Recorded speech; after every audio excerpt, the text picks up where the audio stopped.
صلی اللہ علیہ وآلہ وسلم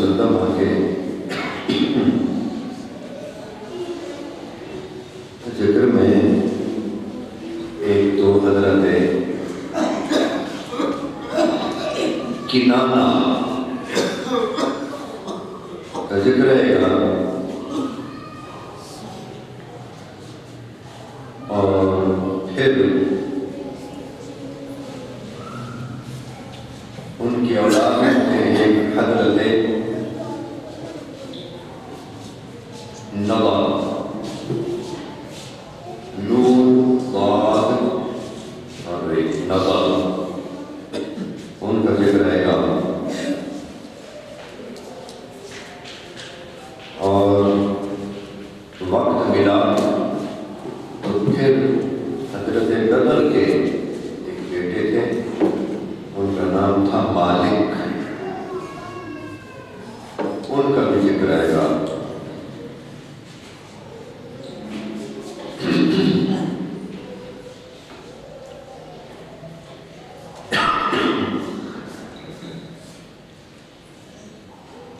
آیت مبارکہ سورۃ البقرہ سے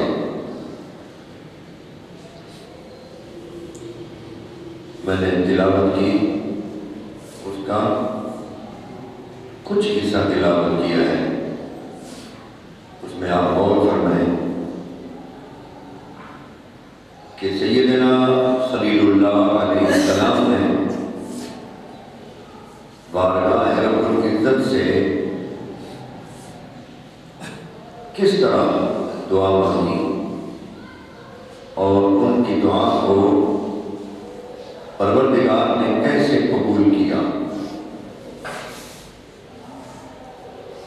ربنا واجعلنا مسلمین لک، اے پروردگار تو ہم پر کرم فرما اور ہم دونوں کو، مجھ کو اور اسماعیل کو علیہ السلام، اپنی بارگاہ میں جبین نیاز جھکانے والا بنایا.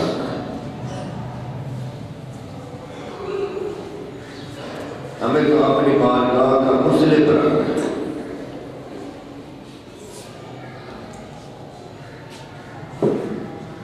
سر تسلیم خم کرنے والا ہمیں رکھنا،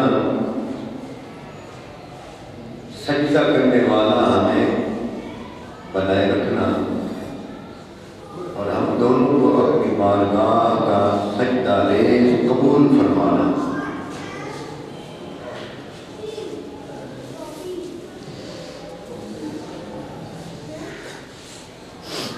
آگے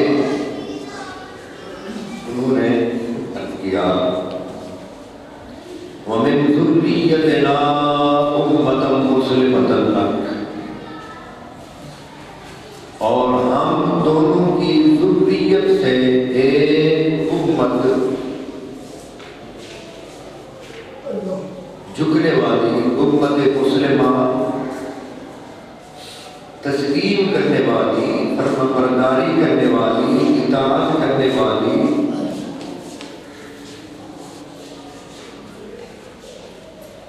قلب سلیم والی، خشوع خضوع والی پیدا فرمانا.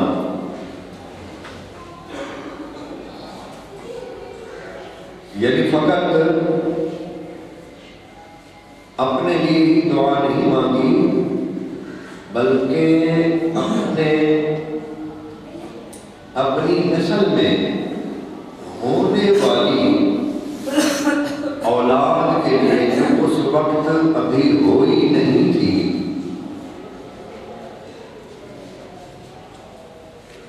اسماعیل علیہ السلام کی اولاد ابھی نہیں تھی، وہ چھوٹے تھے اور اپنے والد گرامی کے ساتھ تعمیر کعبہ میں شریک ہوئے تھے، اور یہ دعا تعمیر کعبہ کے بعد مانگی جا رہی تھی. اس وقت انہوں نے جو کچھ اپنے لیے مانگا،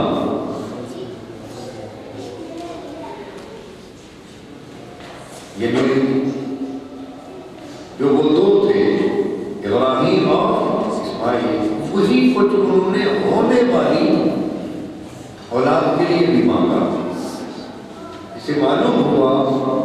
کہ یہ حضرت ابراہیم علیہ السلام کی سنت ہے اور انبیاء کی سنت ہے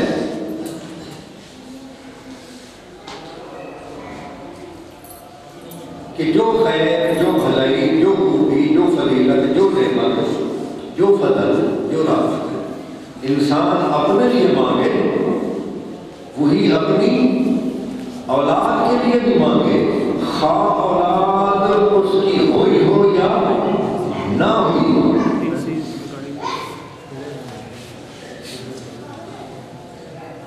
ہمارے ہاں ہماری ہمت کا پرندہ، ہماری فکر اور ہماری عقل کا جو پرندہ ہے اس کی پرواز فقط دنیا تک ہوتی ہے۔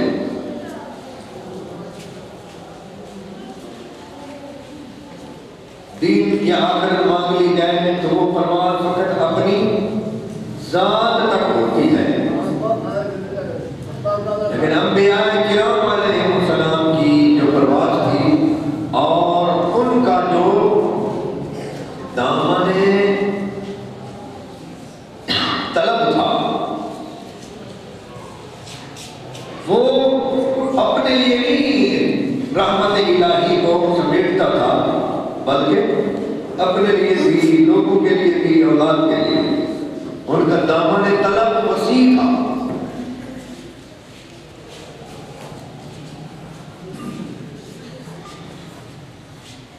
اور ہر وقت وہ دین کو مقدم رکھتے تھے۔ مثلا انہی کی اولاد میں آگے حضرت خلیل اللہ کی اولاد میں، اسماعیل علیہ السلام کی نہیں، حضرت خلیل اللہ کی اولاد میں آگے ایک ان کے پوتے تھے، ان کا نام تھا، آتا ہے کسی کو؟ یعقوب۔ کیا نام تھا؟ حضرت اسحاق علیہ السلام کے بیٹے۔ ان کے انتقال کا جب وقت آیا قرآن کریم میں اسی مقام پر 2-4 آیتیں آگے ہیں۔ یہ جو آخری رکوع سے پہلا رکوع ہے پہلے پارے کا، سورہ بقرہ میں پہلا پارہ جہاں ختم ہو رہا ہے تو آخری سے پہلا جو رکوع ہے اس رکوع میں یہ آیت ہے کہ انہوں نے اپنے وصال کے وقت اپنے تمام بیٹوں کو جمع کر کے جو بات کرنا چاہی وہ یہ نہیں تھی کہ یہ باغ، یہ رقبہ، یہ زمین، یہ مکان اور یہ پیسے، دینار، درہم، یہ کچھ میرے لیے، کچھ اس کے لیے، یہ پوچھا۔ اس کا مالک زمین پر رہنے والی مخلوق کے لیے وہ ہے جس کو زمین پر رکھنا ہے، اس کے کھانے کا بندوبست بھی اسی نے کرنا ہے۔ یہ نہیں پوچھا تھا، اگرچہ یہ ہے احادیث میں کہ اپنی اولاد کو بھوکا نہ چھوڑو، اپنی اولاد کو کلاش، مفلس اور کنگلا چھوڑ کے نہ جاؤ، یہ ہے حدیث پاک میں۔ لیکن اسلام میں توازن ہے، اعتدال ہے۔ سارے کے سارے دنیا میں ہی نہ کھو جاؤ، یعنی ساری کی ساری فکر جو ہے تمہاری وہ دنیا میں ہی نہ لگ جائے، بیلنس رکھو، دین دنیا دونوں کو چلاؤ۔ تو انبیاء کرام علیہ السلام کا جو طرز تھا وہ یہ تھا کہ انہوں نے اپنی وفات کے وقت، قرآن کہتا ہے ام کنتم شہداء اذ حضر یعقوب الموت، اذ حضر یعقوب موت کا تو سمجھ آ رہا ہے، جب ان کی موت کا حاضرہ وقت قریبا پہنچا تو انہوں نے ساری اولاد کو جمع کیا اور یہ پوچھا، سناؤ میں تو جانے لگا، اب تم میرے بعد عبادت کس کی کرو گے؟ ما تعبدون من بعدی۔ ذرا سوچیے کہ کوئی انسان نہیں بلکہ مسلم انسان مر رہا ہے، دنیا کو چھوڑ رہا ہے، عالم برزخ میں جا رہا ہے، عالم برزخ کے بعد پھر آخرت میں اس نے اٹھنا ہے، اور ہر ایک مسلم کے شعور یا لاشعور میں یہ بات ہے کہ اگلی زندگی جو ہوگی وہ ہمیشہ کے لیے ہوگی، خواہ معاذ اللہ وہ دائمی عذاب میں ہو یا اللہ رب العزت عطا فرمائے کہ دائمی راحت میں ہوگی زندگی۔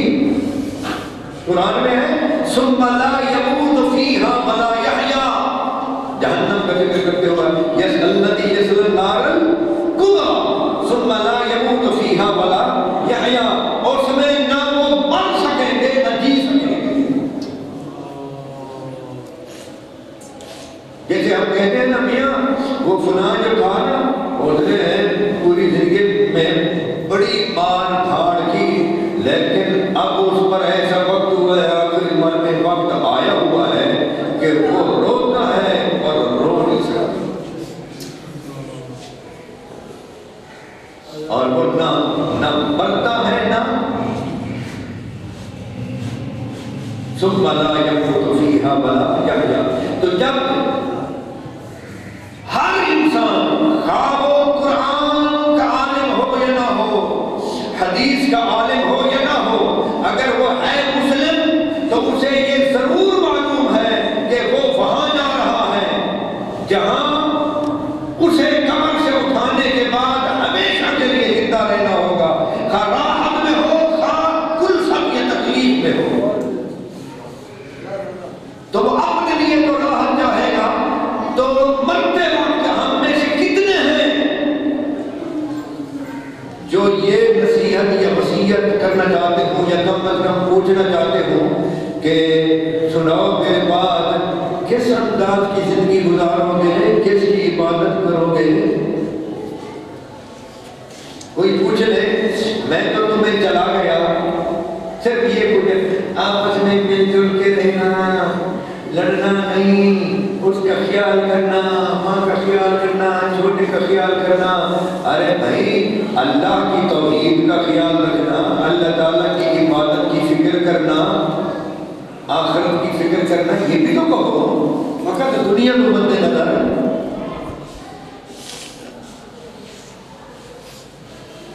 جہاں پہلے دیکھیں جہاں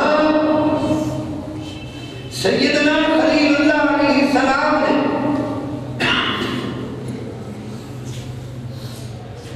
یہ عرض کیا بارگاہ رب العزت میں وَارْزُقْ أَهْلَهُ مِنَ الثَّمَرَاتِ، ہماری اولاد میں سے جس طبقہ کو تو اس شہر امن میں رکھے تو اس شہر والوں کو یعنی ہماری اولاد کو من الثمرات پھلوں کا رزق عطا فرمانا۔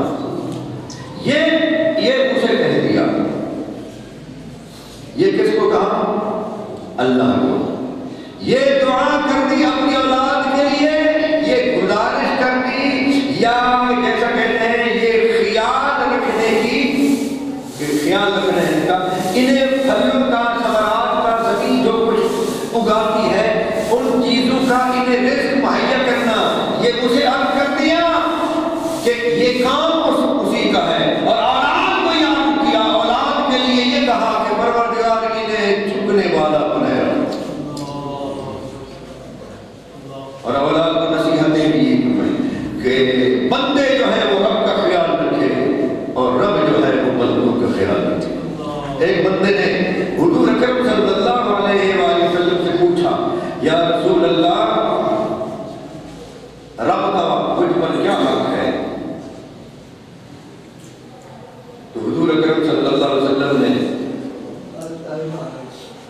اس کی توحید کا ذکر، اس کی کتابوں کا، اس کے فرشتوں کا، رسولوں کا، یوم آخرت کا، اس کے سوا معبودان باطلہ کے انکار کا، یہ چند چیزیں بتلائیں۔ تو انہوں نے کہا جی اس پر میں قائم رکھوں گا، میرا کیا حق ہے؟ اس پر میں قائم رکھوں گا جو کچھ آپ نے ارشاد فرمایا، پر اللہ پر میرا کیا حق ہے؟ حضور نے فرمایا جو شخص اللہ کے لیے ایسا ہو جائے اللہ پر اس کا حق یہ ہے کہ وہ اپنے دار نعیم میں انعام والے گھر میں اسے جگہ عطا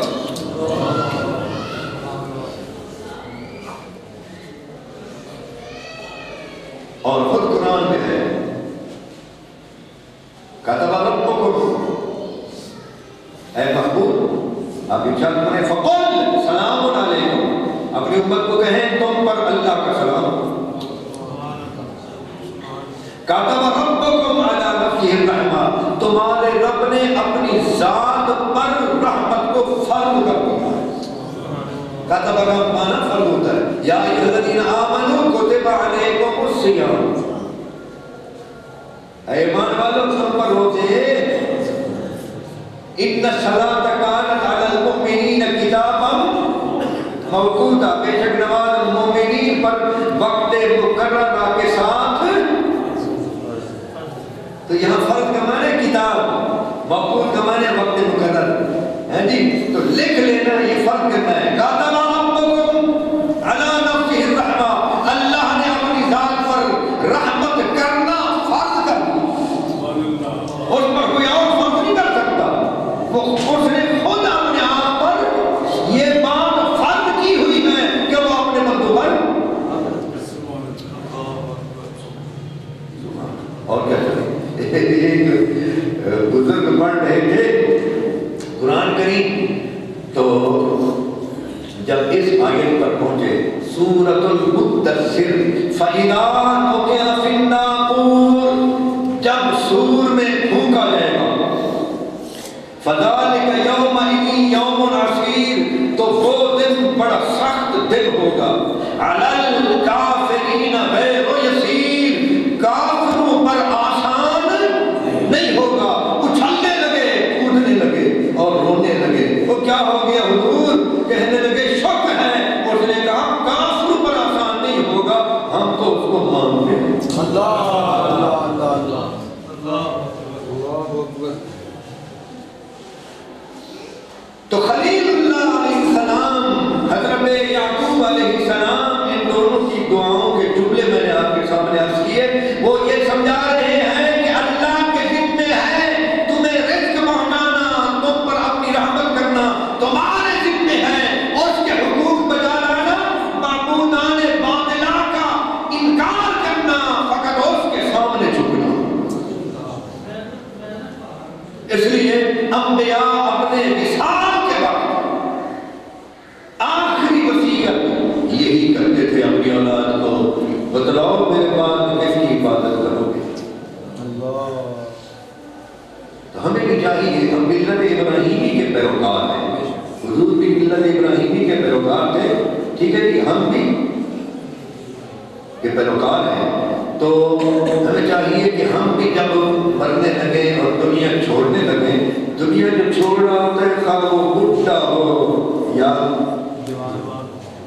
اس کو خواہ وہ بتا سکے یا نہ بتا سکے کوئی نہ کوئی سگنل 30-40 روز قبل اس کو میں بھی کرتا ہے ہاں اس کی شور میں ایسے کوئی پیغام آئی جاتا ہے کہ اس نے لیکن بھی بیمار ہو اور پھر عمر بھی گزار چکا ہو وہ تو پوری طرح علم رکھتا ہے کہ اس نے تو ایسے میں صرف ڈھیر ساری اولاد ہو تو اس میں آپ آپس میں رہنے سہنے کا طریقہ ہی بدلایا کرے ایک کا دوسرے کو خیال رکھنے کے بارے میں ہی مت کہا کریں یہ نہیں کہتے مت کہا کریں ہی صرف یعنی یہی بات ہی نہ کہا کریں بلکہ یہ بھی کہا کریں بیٹے ہم مسلم ہیں میں جانے لگا ہوں میرے بعد یہ خیال رکھنا کہ جس طرح میں دنیا چھوڑ رہا ہوں تو ہم نے چھوڑنی ہے اور جہاں ہم جا رہے ہیں ہم ایک نبی کو ماننے والے ہیں ہم ایک کتاب کو ماننے والے ہیں اس کتاب کی روح سے اس نبی کے فرامین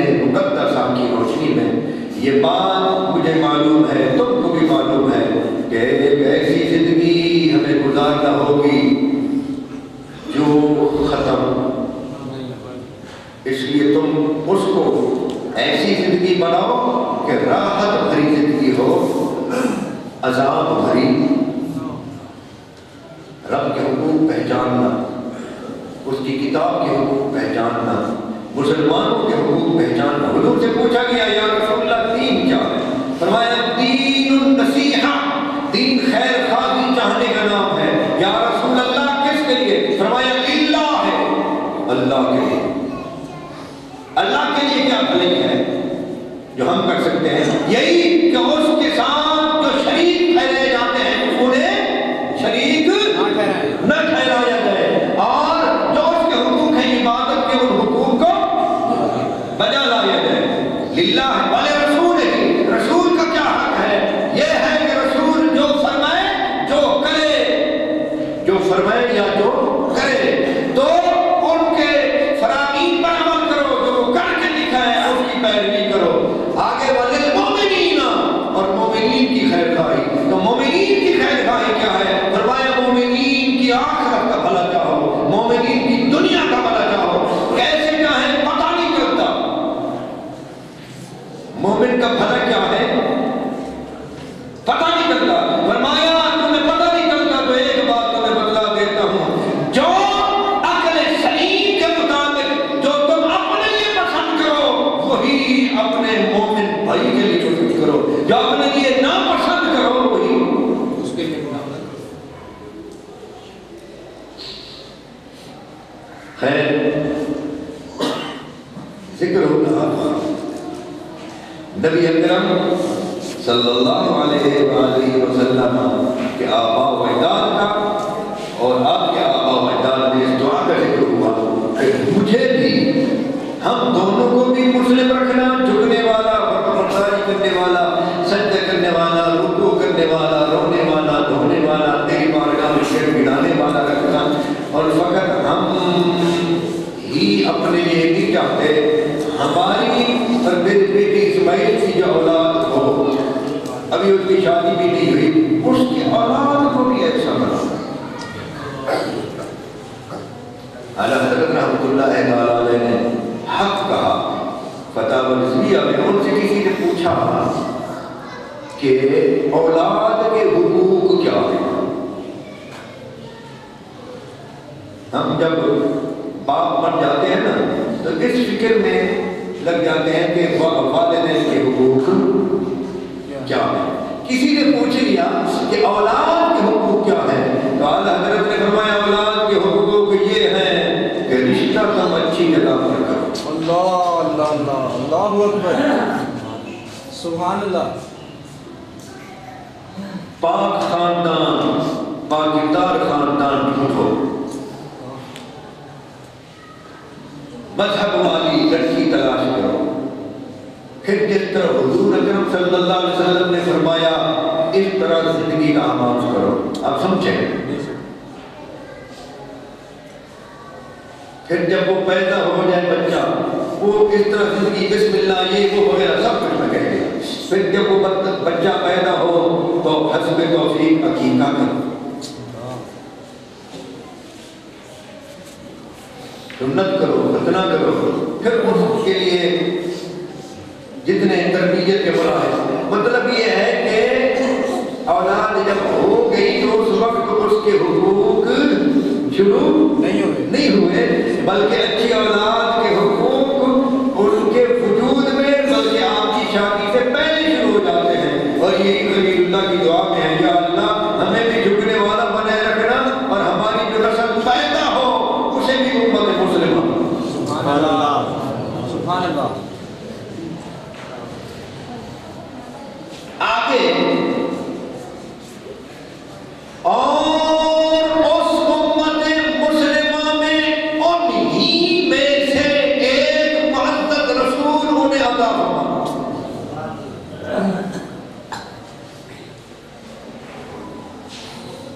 یعنی وہ فقط پیدا ہونے اور امت مسلمہ رہے یہ بھی حق ہے، لیکن ایک سمجھانے والا، ایک ہادی ایسا بھیجنا، رسولن جو رسول ہو منہم ہو انہی میں سے، یتلو علیہم آیاتک، تیری آیتیں ان پر تلاوت کرے،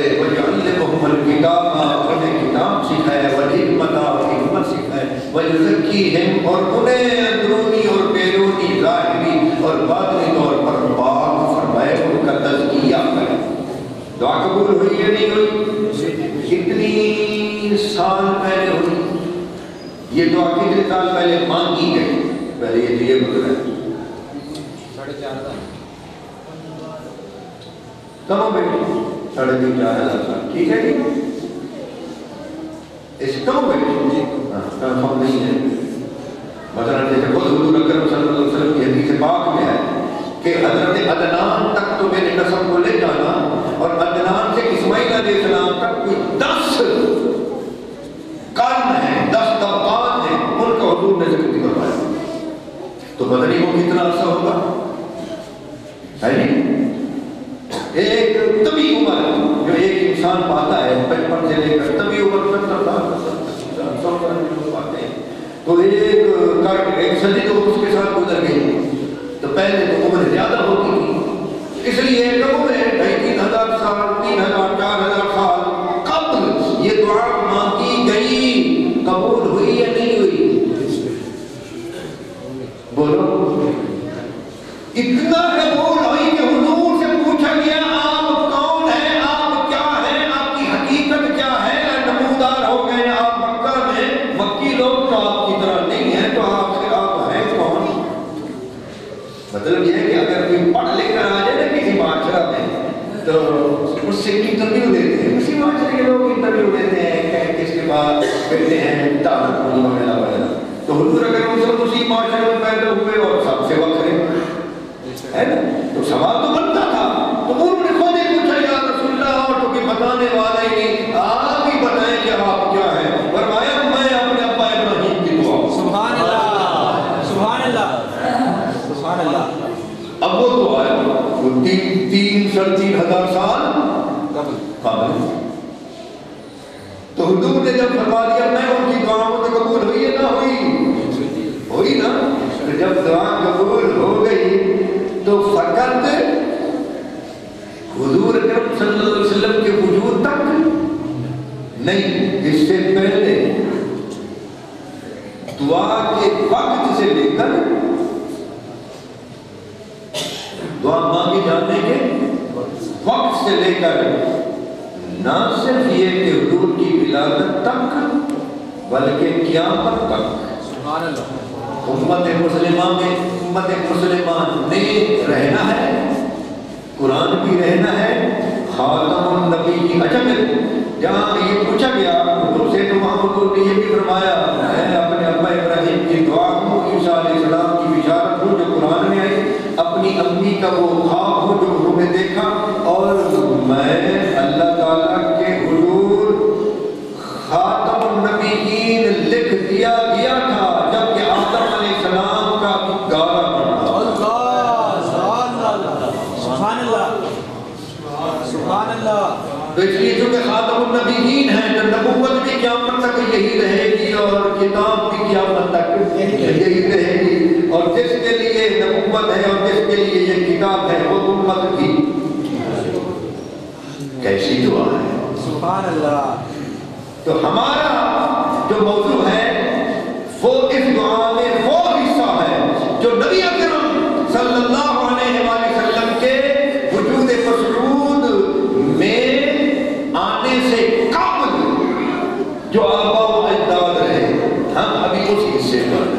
تو امت مسلمہ مانگی تو وہ امت مسلمہ قلیل تعداد میں حضور کی ولادت باسعادت تک بھی رہی، اور جب حضور کی ولادت باسعادت ہو گئی تو پھر ایک وقت پر حضور نے اعلان نبوت کیا، اور جو جس کتاب کے حضور پہلے سے ہی عالم تھے پھر وہ کتاب وقتاً فوقتاً حسب ضرورت نازل ہونے لگی۔ میں نے ایک جملہ کہا کہ حضور پہلے بھی اس کے عالم تھے کیونکہ نبی تھے۔ کیا تھے؟ کیونکہ، اور نبی وہ ہوتا ہے جس کے پاس اللہ تعالیٰ کی طرف سے اس شریعت کا علم ہو جو شریعت اس کے لیے مقرر کی جائے. کیا ذرا سننا, سبحان اللہ. نبی وہ ہوتا ہے جو اس شریعت کا عالم ہو جو شریعت اس کے لیے مقرر کی گئی, اور شریعت یہ چلنے کا, یہ عمل کرنے کا جو ایک ڈاکٹر ہوتا ہے, اور یہ کرنا ہے. ایک آپ فیکٹری میں جاتے ہیں, کارخانہ میں, ادارہ میں جاتے ہیں, وہاں ملازمین کے لیے ایک ڈاکٹر بنا ہوتا ہے, یوں اٹھنا ہے, یوں چلنا ہے, یوں کرنا ہے, یوں چھٹی کرنی ہے. دیکھتے ہیں تو شریعت کہتے ہیں ایک پتھر کسی بنا دی جائے, ایک ڈاکٹر بنا دیا جائے, یوں عمل کیے جائے, اس کو کہتے ہیں شریعت. تو شریعت عمل کرنے کے لحاظ سے, عدالتی لحاظ سے, اور معاملات کے لحاظ سے, خان کے لحاظ سے, کیسے شادی کرو کیسے نہ کرو, دو بیٹیاں ایک, دو بہنیں ایک میں نکاح میں جمع ہو سکتی ہیں, نہیں ہو سکتی, ماں کے ساتھ نکاح ہو سکتا ہے, یا اپنے باپ کی کسی بیوی کے ساتھ ماں کے باپ کے مرنے کے بعد, یہ پہلے جائز کرنا. اس لیے قرآن میں چوتھے پارے کی آخری جو آیت ہے, بالکل آخری آیت, اس میں یہ ہے کہ ماں کے ساتھ نکاح نہ کرو اور دو بہنوں کو جمع نہ کرو, الا ما قد سلف, جو پہلے ہو چکا وہ ہو چکا, جو پہلے ہو چکا وہ ہو چکا. تو یہ جو ہر ایک کی شریعت ہے نا, میں نے اشارہ کیا ہے کہ ہر ایک کی الگ الگ شریعت ہے, اور ہمارے حضور کی شریعت ہے وہ تمام شریعتوں کی جامع ہے. ہمارے حضور کی جو کتاب ہے وہ تمام کتابوں کی جامع ہے. نبی بنا دیا گئے آدم علیہ السلام سے پہلے, اور علم دیا گئے بعد میں. کبھی آپ نے یہ دیکھا ہے کہ کسی کو ڈاکٹر بنا دیا گئے پہلے؟ واہ واہ, سبحان اللہ, سبحان اللہ. علم دیا گئے, کیا بات ہے, کیا بات ہے, سبحان اللہ, ماشاء اللہ. ڈاکٹر تو پہلے ہوتا ہے, ڈگری تو اس کو پہلے حاصل ہوتی ہے, علم بھی اس کے دماغ میں پہلے ہوتا ہے. یہ الگ بات ہے, کرسی اسے بعد میں دی جائے, ڈیوٹی پر معمور بعد میں, یہ تو ہوتا ہے. لیکن ایسا نہیں ہوتا علم نہ ہو اور ڈاکٹر ہو, کچھ کرنا نہ جانتا ہو, انجینئر ہو, ایک اینٹ کے ساتھ دوسری اینٹ کو ملا کر رکھنا نہ جانتا ہو اور محسن ہو, ہے جی, الحمد آتی نہ ہو اور حافظ قرآن ہو. سبحان اللہ. بولیے, یہ اللہ کی اسمبلی ہے, بے شک, پاکستان کی اسمبلی نہیں ہے. سبحان اللہ. اللہ کی اسمبلی میں جو نمائندے ہیں وہ بڑے بڑائے ہیں, وہ نہیں ہیں جن کو کل ہونا بات نہیں آتی. کیا بات, سبحان اللہ. نعرہ تکبیر, نعرہ رسالت, حیدری. لہذا حضور اکرم صلی اللہ علیہ وسلم کا فرمانا کہ میں اپنے ابا ابراہیم علیہ السلام کی دعا ہوں, تو اس دعا میں کیا تھا؟ دعا میں امت مسلمہ مانگی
ذرا سمجھو ہمارا نبی فقط مسجد کا نبی نہیں ہے، ہمارا نبی عبادات کا نبی نہیں، معاملات کا بھی نبی ہے۔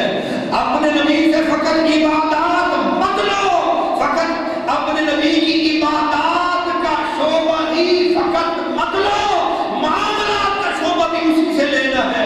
عبادت پہلے کی اور ادھر حضرت سیدہ حلیمہ آ گئی، ادھر اپنی ماں کے پاس تو فقط آپ ہی تھے، اپنی ماں کے پاس تو فقط آپ ہی تھے، لیکن حلیمہ جو آئی تھی ان کے ساتھ ان کا ایک لڑکا، حلیمہ کے ساتھ پہلے شیر خار کا بچہ ہوتا ہے تو تب دور ہوتا ہے نا، آپ سمجھے؟ حلیمہ جب آئی تو ان کے ساتھ ان کا پہلے سے ایک لڑکا تھا، عبادات آپ نے سنی، جب ان کے پاس گئے حلیمہ فرماتی ہے میں نے محمد کو سب کہی ہے ایک آمنہ کے لفظ جگر کو اپنا دایاں سیدھی طرف والا پستان پیش کیا، انہوں نے وہاں سے پیا، میں نے الٹی طرف انہیں پھیرا تو انہوں نے انکار کر دیا۔ تمام سیرت نگار لکھتے ہیں اس لیے حضور نے انکار کیا کہ آپ جانتے تھے ان لہو شریکن مرضعن کہ ان کا ایک اور بھی دودھ پینے والا شریک ہے، ان کا ایک بھی دودھ پینے میں شریک ہے۔ تو فرمایا یہ حضور نے مساوات کے لیے کیا، کس لیے کیا؟ وَكَانَ مِنْ عَدْلِهِ مَجْبُولًا مَفْطُورًا عَلَى مُشَارِكَتِهِ، حضور کی فطرت اور حضور کی جبلت، جبلت کہتے ہیں پیدائشی عادت کو، یہ جبال سے ہے، جس طرح جبال اپنے مقام سے ہٹتا نہیں، جبلت بھی اپنے مقام سے ہٹتی نہیں ہے۔ فرمایا یہ عدل حضور کی جبلت میں تھا، اور اسی کو میں رب نے فرمایا وَإِنَّكَ لَعَلَىٰ خُلُقٍ عَظِيمٍ، مصطفیٰ آپ عظیم خلق پر پیدا ہوئے ہیں، آپ عظیم خلق پر، یہ نہیں فرمایا آپ عظیم خلق والے ہیں، ہاں وَلَا